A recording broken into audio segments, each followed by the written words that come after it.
انسان کا شرف، اس کی عزت اور اس کا وقار علم ہے۔ اس لیے سیدنا علی المرتضیٰ فرماتے ہیں ہم اللہ کی تقسیم پہ راضی ہو گئے، اس نے ہمیں علم عطا کر دیا اور جاہلوں کو مال دیا۔ مال سے علم افضل ہے۔ حضرت عبداللہ ابن عباس رضی اللہ تعالیٰ عنہ فرماتے ہیں، ابن عساکر نے اپنی تاریخ میں لکھا کہ حضرت سلیمان علیہ السلام کو اختیار دیا گیا، چاہے مال لے لو، چاہے سلطنت لے لو، چاہے علم لے لو۔ تو انہوں نے کہا مالک مجھے علم عطا کر دے، کہا اس کے صدقے مال اور سلطنت بھی عطا کر دیے۔ یہ علم کے پیچھے پیچھے چل کے آئیں گے۔ تو علم بنیاد ہے، علم شرف ہے انسانیت کا، علم وجہ عزت ہے۔ اس لیے علم حاصل کرنا یہ زندگی کی خوبصورتی ہے، اور ہم تو جس دین سے تعلق رکھتے ہیں اس دین کا آغاز ہی اقرا سے ہوتا ہے، اور ہمیں آخری سانس تک علم حاصل کرنے کی تلقین کی گئی۔ اطلب العلم من المہد الی اللحد، آپ ماں کی گود سے لے کر کے قبر کی آخری اینٹ تک علم حاصل کرتے رہیں، اور اس کے لیے سنگلاخ پہاڑوں کا سفر بھی کرنا پڑے، صعوبتیں بھی سہنی پڑیں۔ بلکہ فرمایا اطلب العلم ولو بالسین، اگر تمہیں چین بھی جانا پڑے تو علم تلاش کرنے کے لیے وہاں بھی جا پہنچو، راستوں کی مشقتیں سہو، تکلیفیں سہو، لیکن علم کشید کر کے لاؤ۔ یہ مومن کا گم شدہ خزانہ ہے۔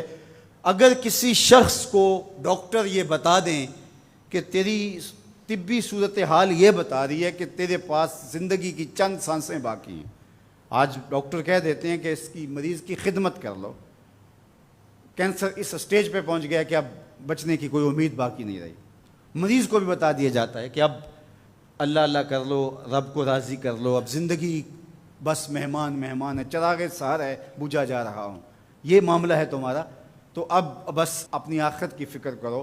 اب وہ کیا کرے؟ جسے پتہ چلے کہ میرے پاس 2 دن ہیں، 3 دن ہیں، 5 دن ہیں، 10 دن ہیں، ڈاکٹر اندازہ بتا دیتا ہے، حتمی علم تو اللہ کے پاس ہے، تو وہ کہے کہ تم بس جانے والے ہو، تو کیا کرے؟ وہ نمازیں پڑھنے لگ جائے، نوافل پڑھے، روزے رکھے، صدقہ و خیرات کرے، یہ سب کرنا چاہیے اس کو، لیکن علماء نے کہا کہ وہ علم حاصل کرنے لگ جائے، تاکہ اس کی موت حالت طالب علمی میں آئے۔ اور سنن دارمی میں روایت موجود ہے، حضور علیہ الصلوۃ والسلام کا فرمان کہ جو شخص علم حاصل کرنے میں مصروف ہوا اس لیے کہ اسلام کو زندہ کرے، فوت ہو گیا، وہ علم حاصل کرتے کرتے طالب علمی کے دوران انتقال کر گیا، قیامت کے دن اس کے اور نبیوں کے درمیان صرف 1 درجے کا فرق ہوگا۔ علم کی وجہ سے اس کو یہ شان اور یہ عظمت نصیب ہوگی۔ تمام علماء اس پہ متفق ہیں کہ علم عمل سے بہتر ہے، اس لیے کہ عمل صفت العبد ہے، اور علم صفت اللہ ہے، صفت باری تعالیٰ ہے، صفت معبود ہے۔ معبود کی صفت عبد کی صفت سے افضل ہوتی ہے، تو علم جو ہے وہ افضل ہے عمل سے، عبادات سے۔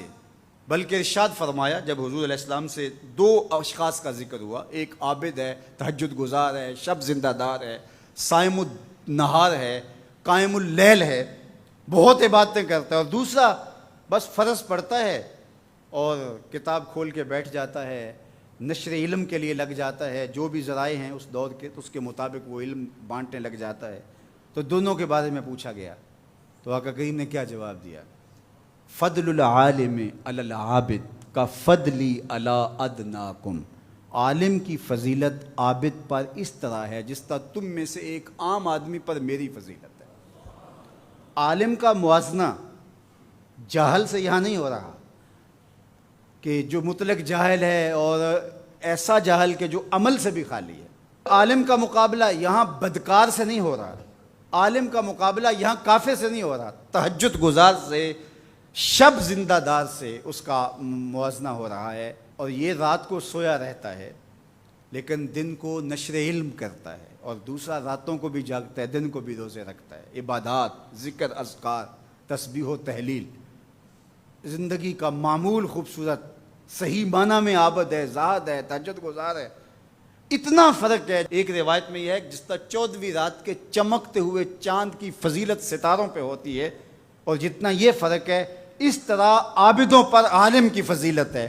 تو یار اگر وہ عالم ساتھ عابد بھی ہو وہ عالم ساتھ تہجد گزار بھی ہو، شب زندہ دار بھی ہو، تو پھر اس کے درجے کتنے بلند ہوں گے۔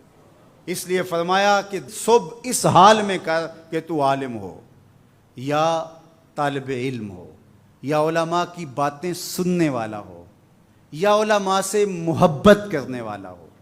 اور فرمایا ولا تکن خامسہ، پانچواں نہ بننا، پانچواں بنا تو ہلاک ہو جائے گا۔ اب میں اور آپ دیکھیں کہ ہم ان میں سے کس زمرے میں آتے ہیں۔ تو کہا یا خود عالم بن جا، یا علم سیکھنے والا بن جا، یا علماء کی بات سننے والا بن جا، یا ان کے ساتھ محبت کرنے والا بن جا۔ ولا تکن خامسہ، پانچواں نہ بننا۔ اللہ ان چاروں میں سے ہمیں کوئی بنا دے، اور ہم علم کے جمال کو اپنا اوڑھنا بچھونا بنا لیں۔ علم ہمارا حسن بن جائے، علم ہماری خوبصورتی بن جائے، اور علم ہماری زندگی کا وہ نور بن جائے کہ جس کی روشنی میں ہم تاریک راہوں میں بھی اجالے کریں، اور جدھر سے گزرتے جائیں نور پھیلتا چلا جائے۔